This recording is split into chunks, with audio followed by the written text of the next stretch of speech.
Hello my friends, Paul here in the RoJoBe Music Workshop and welcome to the July 2024 shop update. Talk about cutting it fine, I'm recording and uploading this video today on Wednesday the 31st of July. I did mean to do this the other day, but I've been pretty busy, which I will come to. And I just forgot to do it. I was going to do it on Monday the 29th, but just completely forgot. So I'm doing it now. Okay, so I have to start by giving some kind of sad news. Well, it is for me at least. So after about 6 or 7 years of running the music shop, I've decided to close it down. The reason being it's not making any money. It really never has. So, you know, it's been a tough decision because the music shop is what started all of this, everything. And obviously in my dad's name as well. But like I said, it's not been making any money. I'm really not selling anything. So I've put everything on sale now, 50% off. Everything is half price, which means that most, if not all, of the items I'll be selling them at less than I paid for them, less than wholesale price.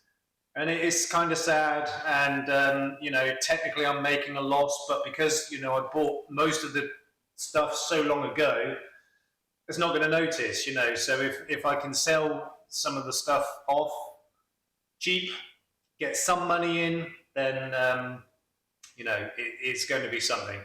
And you know it's kind of a bittersweet thing because yeah, I'm having to close the shop down. But if we actually go into the shop,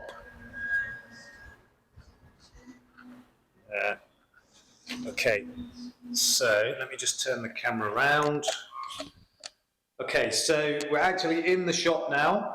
So this is, as you walk in the door, obviously the left-hand side, you can see I've got all the guitars here, acoustics at the front, and we've got all the electric guitars and bass guitars at the back, plus accessories, bags, and all the bits and pieces. And then over this side, with my ukuleles on the wall, and all my handmade stuff on the floor down here, apart from obviously that mandolin, that's factory built, but everything else down here on the floor is all my handmade instruments, or the ones I have currently. So you can probably see that there is a wall there, and down the middle there as well. So I've rebuilt this area and put the wall and the door on this side. And what's in there, you ask? Well, let's have a look. It is the new music room. So we've got the piano and, you know, all the bits and pieces in here. It's a decent size for a music room. I've got the foam padding on that wall, just that wall. So as you can probably hear, it's still a little bit echoey, but it's fine. So, you know, because the Music and Language Centre is doing really well. Oh, the battery's about to die. Let me just head back very quick before that dies. Yeah, because the Music and Language Centre is doing really well, it makes sense to, you know, to bring that back up to speed. I've got to plug this charger in real fast, or this battery going to die. Did I make it? Yes, just. Okay, I'm also going to... no, I'm not. Right, so yeah, as I was saying, sorry about that. As I was saying, because the Music and Language Centre is making money, it just makes sense to, you know, because I'm closing the shop, not giving up the unit. So we may as well turn that into extra music rooms. So at the moment we've got one, as you saw, and to the left-hand side where all the guitars are at the moment. Once I've hopefully sold about half of my stock or more, I will then build another room there where the workshop used to be, and that will be another music room. And then the front part of the shop itself, until all my stock is gone, will be the shop. So it's not going to be closed down immediately. It'll be closed down when I've got rid of everything. So the front part will be, you know, the shop, albeit much smaller, and then the 2 music classrooms at the back. Then if I ever do clear all of my stock, get rid of everything, the front part will be another music room. So we'll have 3 music rooms. And also because I had the temporary music room in the unit over the back, by doing this, you know, we've freed up another classroom. So before I continue, you can probably see that side in the background my laser engraver. Regular viewers of mine will know that I had a problem with the laser itself, kaput, and I've been waiting for a new module. Well, that came, it arrived a couple of weeks ago actually, and I've installed it, and you know, I've been trying it out and it seems to be working fine. However, when I first used it, I seemed to notice that, you know, it was kind of down on power, but that was probably just me not doing the settings right. So before I continue, I just want to plug in my desktop microphone. So just bear with me for a second. Hopefully I won't turn the camera off, that would be bad. Okay, so I've just unplugged the little lapel mic, plugging in the desktop microphone now. And we're in. Okay.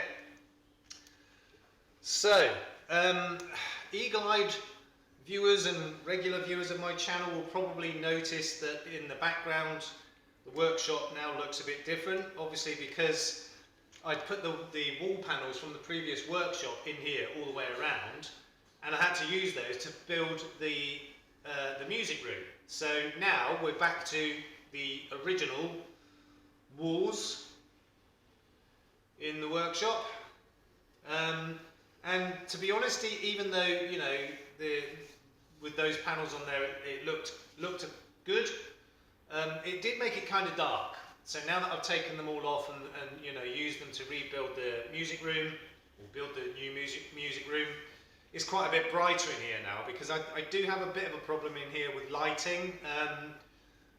We have got, you know, ceiling lights. We've got 1, 2, 3, 4, 5, 9 of them, and it should be enough, but it just seems a little bit darker in here than I would like. So, you know, by taking these panels off and opening up the beautiful orange and white original, you know, walls, it's made it a bit brighter, which is better. You know, that's what I need really. Okay, so as I said, I've got the new laser module and have installed it. I mean, it was 2 or 3 weeks ago, to be honest, and I've been you know, experimenting with it, trying different settings, different materials and all sorts of things, and you know, as I've said before, it is a learning curve. It's a brand new machine to me, although, you know, I've had it several weeks now, a couple of months or so. I am getting used to it, and the software, Lightburn software is called, which is a very, very common and popular software for laser engraving, and it's not just for this this machine, which is the Atom Stack. It's compatible with most, if not all, hobbyist machines. You know, not probably, actually, I think for the, you know, for the professional industrial machines as well. I mean, I'm not sure of its full range of capacity, what it's compatible with, but I do know that it is compatible with most, if not all, machines. As for the, you know, CO2 lasers and all that, I don't really know much about those, so couldn't tell you. But I think it does. I think it's used for most of them. So the free trial I had for that software expired a little over 2 weeks ago on my birthday. So on my birthday, I paid for the license and got the full, you know, permanent version of the Lightburn software. And as timing it was quite good actually, because I ended up with the latest version of the software, which has only been released quite recently. I haven't personally noticed any difference, but I'm sure there are some differences, because the software itself, as I've said before, is big. You know, it's very, it's not complex, but there's a lot to it. And I am learning, I'm getting to grips with it. I've still got a heck of a lot to learn. I've probably learned this much of it, you know, but I am starting to learn how to use it, all the different settings and everything else. As I said, there's a lot to it. It's not really complex as such. It's just, you know, I'm not great with computers and software and all the rest of it, but as I said, I'm getting used to it, and you know, experimented with all sorts of materials and settings and you know, various other things. So I've got a few accessories recently for the laser engraving, plus one or two other bits and pieces. So the first thing I'll show you is this. Nothing to do with a laser engraving. It's a little, what would you call it? I call it a finger ratchet or thumb ratchet. You know, it's just, you know, basically the head of a ratchet. It's 1/2 inch drive, because I've got a set of 1/2 inch sockets, and it's just something I thought might be useful. Dirt cheap. It's not the best quality one in the world, but for, you know, for what these are designed for, it doesn't need to be really, really strong and all the rest of it. It will be absolutely fine for what I use it for. I found that once I got it out of the packaging and I give it a little turn, it felt and sounded not like crusty, but dry. So, you know, I've squirted a bit of WD in there, and it seems a bit better now. Anyway, that's by the by. So, for engraving metal with these laser engravers, usually you need to put some kind of coating on the metal before you engrave it, and it helps. I'm not going to go into details, but basically it helps to burn the engraving into the metal. Now, there are several aerosol types, excuse me, specifically for this laser engraving, and they're quite expensive, and for me here in Thailand, quite difficult to locate. So what I use is this. It's the spray paint that you put onto exhaust pipes. I actually bought this originally to spray the exhaust on my bike, and I was watching a video and someone suggested this. I thought, yeah, what a good idea, because, as I said, the reason for the coating that you put on metal before engraving is to help the laser actually burn into the metal. So what's this designed for? This is designed to coat metal objects that get really, really hot, like exhaust pipes, barbecues, things like that. And it's rated for up to 800 degrees centigrade. Now, from my understanding, these lasers burn at about 1200 degrees centigrade. It might be more for more powerful machines, I don't know. So if you think about it, if I spray this onto the metal first and then do the engraving, the way this stuff works is once the exhaust or whatever gets hot, this then, you know, bakes on and, you know, gives you basically a seal, a coating. So just makes sense, doesn't it? And I have tried it and it works. And this stuff is probably 1/10 of the price of the proper stuff you're supposed to buy for this, so no brainer. Okay, so that's for metal. Now, for engraving glass, it's a similar thing, but rather you can actually use not this one, but you can use other. I've tried this on glass, and I'll show you the results shortly. But for glass, you actually use a plastic coating. Now, I bought some of that. So it comes in these sheets. Let me just grab one out. It comes in sheets like this. You can see I've already used a bit. So basically what you do is you cut a piece off to the size that you need, then you put the piece in water, soak it for a couple of minutes, and the black layer comes off of the white backing. And it's that black layer that you need, and you have to very carefully take it out of the water, and it is, you know, much less than paper thin, and you have to put it over the surface of the glass object you're going to engrave. Obviously it has to be perfectly flat with no creases or wrinkles or folds or holes or gaps or anything. It has to be perfectly flat. So it's quite tricky to do that accurately.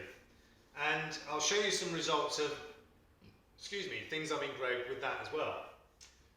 So actually, let me just show, excuse me. Let me just show you those things first that I'm talking about. So I've got these glass slides which you use, you know, for slide guitar, that kind of thing. So I've got 4 of them here, and I've tried 2 with the spray and 2 with this special paper. I'm going to call it paper, plastic, whatever, and got varying results. So let's see, the first one I did, which one was it? Was it that one? I can't remember now. Anyway, it doesn't really matter. So this one I did, you really can't see it, let me just get a piece of paper to put behind it. This one, there we go, I did with the, did I do that with the spray? No, that one I actually did with the plastic paper type stuff. Now it looks pretty good. However, I kind of went over the edge a bit, and there's a couple of corners missing. So that was my first attempt.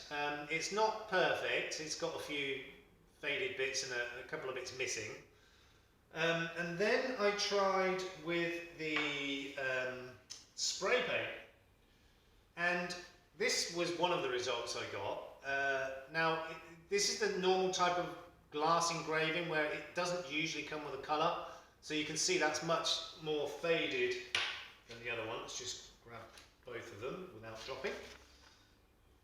Okay, so you can see the one on this side was done with the, that's the wrong one, sorry. Okay, so the one on this side was with the spray paint, and the one the other side, this side, was done with the paper. So yeah, and this one probably turned out the best, and again this was with the plastic paper type stuff, and I think that's come out really nice. That looks really good. I'm happy with that one. So that was the one that turned out good, and then I did another one, and I forgot to reverse the image. So if you look at it from the outside, the image is backwards, but if you look through the glass to the other side, it's right. That's my RM, my part of my logo. So, you know, a little bit of experimentation. You know, some of them worked okay, some of them not so much. A couple of other things I did. I've got my little raising platform, and I sprayed this black and did an engraving like that. So this is another way you can do it. So you know, you kind of have like the negative effect, if you like. And I could see once I'd finished this that it hadn't really engraved properly. So rather than taking this off and barely seeing it, I thought I'd leave it on there, and then I coated it with gloss. So that one came out rather nice. So that is my laser engraving logo. So RM for RoJoBe Music, laser engraving. Now, another thing I have purchased recently is a bunch of these tumblers, they're called. So I've got these large ones, 30 ounce or 890 millilitres. I bought a few of these in various colours, and I've got the smaller ones as well with the handles. Now I can't do those yet because I need a different bit of equipment. I'll come to that another time. So this is one of the first ones I experimented with, and again I think that's, I can't really see it too well, I think that's come out rather nice, and so much so that one of my teachers said I want one, and she chose this colour, and this is her name put on it. Now that has come out freaking awesome, really nice. Okay, so So this is going to be the new business venture that I'll be getting into. So I'm starting to run out of time, so let me just show you a few other things I've done. This one I actually did before any of those. So it's a piece of board with my logo on it. Now, this was one of the first things I experimented with when I got the new laser module in and installed it. And so this is, as you can see, it's just a bit of chipboard with the plastic veneer stuff on the top. Now, I did this at a fairly low setting, so it didn't actually burn into this. Strangely enough, it came out really good because I didn't have the power high enough or the speed low enough, one or the other, and it didn't actually burn through. But because of the dark colour of this veneer, it's basically taken the colour out of it and turned it sort of almost white. And I think that's come out really nice. It's not actually engraved. You can't feel any depth there at all. It's just kind of burnt the veneer and taken the colour out of it. Not even burnt it really. So yeah, as I said, I've got some of these smaller cups with the handles as well, but I need a different roller to do these. I'll come to that another time. And another thing I've got is I've got like pet name tags. Oops, drop that. Different shapes, sizes, colours, all that kind of thing, and bottle openers. Just for little gimmicks for to make for people, or rather engrave for people with their names or pet names, whatever. So I think that's it. Oh, one other thing. I'll just bring one over. So I bought a couple of these. They're actually cutting mats. I'm sure you've all seen these before. Now I bought two of these. This one's A4, and I bought an A2 one as well to go underneath my engraving machines. Partly to protect against the laser burning into things underneath it, the bench, the table, the carpet, whatever. But also because you've got this grid on here. It helps to line things up, because it's very, very important when you're engraving an object to make sure it's lined up properly or aligned properly. So I put these underneath my. This is for my little Darja laser, the little baby one, 3 watt. So that to help you line everything up. And as I said, I've got an A2 size one for that big machine there, and it really does help to line things up, with these grids on there. They're two-sided, and that one hurts my eyes a bit, so I tend to use this one, and it helps to line everything up. So, right, have I covered everything? Let me see. Actually, no. So, again, regular viewers of mine will probably remember a few weeks ago, a couple of months ago, whatever it was, I had some health issues. I had, extreme lower abdominal pains. Well, it's back. Trying to control it at the moment with painkillers and antibiotics and everything, but it came back sort of intermittent, like on and off. Seems to be getting a bit worse, so I'm a bit concerned about that, but I'm trying to manage it. That aside, my mother was also taken ill quite recently, just last week. She was taken into hospital with a suspected heart attack, and they discovered that she had had a heart attack sometime previously, and now she has angina. Well, my dad had angina as well, so she's on all sorts of medication for that, and probably will be for the rest of her life. Thankfully, she's doing okay. She, wasn't. If it was a heart attack that she'd had, it was quite mild, and she's doing okay. She's back home and recuperating, and fingers crossed everything will be fine. So that is about it for the July shop update. Sorry it seemed a bit rushed. I've got a million things on my mind all at the same time. I think I've covered everything. I did write a little list down here. Yeah, pretty much. So, I don't know if it will be the August shop update. It might be a standalone video about the laser engraving itself. Once I've got a bit more used to it and I've got some more materials here, I'm going to make a video on the laser engraving. It is by no means going to be a tutorial. It's just going to be talking about and showing some of the things that I'm doing. I'll talk a little bit about setup and that kind of thing, but I'm going to wait. So it may not be next month because I've got to get some more equipment. So once I do, budget allowing, then I will make a video about it. Not going to be in depth, as I said, just a sort of interesting video about some of the things I'll be doing, the equipment I'm using, how, why, and etc. So that may or may not happen in the next month or so, we will see. So, in the meantime, please look after yourselves, look after each other, and we will see you soon. Peace out.